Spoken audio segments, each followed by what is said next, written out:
নমস্কার বন্ধুরা, তোমরা সবাই কেমন আছো? আশা করি অনেক ভালো আছো। আমার পেজে অমৃতা ব্লগারে তোমাদেরকে স্বাগত জানাই। আমার ভিডিও যদি ভালো লাগে লাইক কমেন্ট করবে।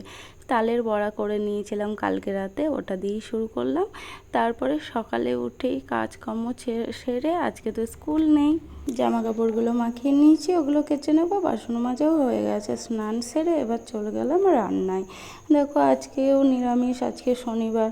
আজকে সোয়াবিন করব আর ডাল। আজকে আমার ফোনটা না খারাপ হয়ে গেছিলো, ওই জন্য আমি ভালোভাবে ভিডিও করতে পারিনি। কচুগুলো ভেজে নিয়েছিলাম, আলু কচু সোয়াবিন দিয়ে আজ তরকারি করব মাখা মাখা।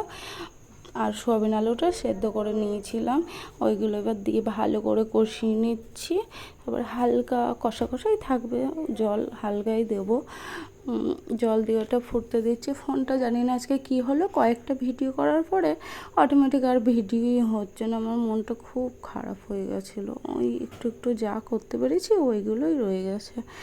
এত কষ্ট করে ভিডিও করি। এই দেখো রান্না কমপ্লিট হয়ে গেছে, এমনি লেট হয়ে গেছিলো। আলু সোয়াবিন কচু দিয়ে তরকারি, পুঁই শাক দিয়ে ডাল। ডালটা বেশ ভালোই হয়েছিল খেতে, দেখতে মনে হচ্ছে ওই রকম কিন্তু ভালোই। ছেলের জন্য ভাত বেড়ে নিয়েছি, প্রায় আজকে 2টো বেজে গেছে ওকে খাওয়াতে। আর তার সাথে আছে পটলের পকোড়া আর আলু ভাতে। নমস্কার বন্ধুরা।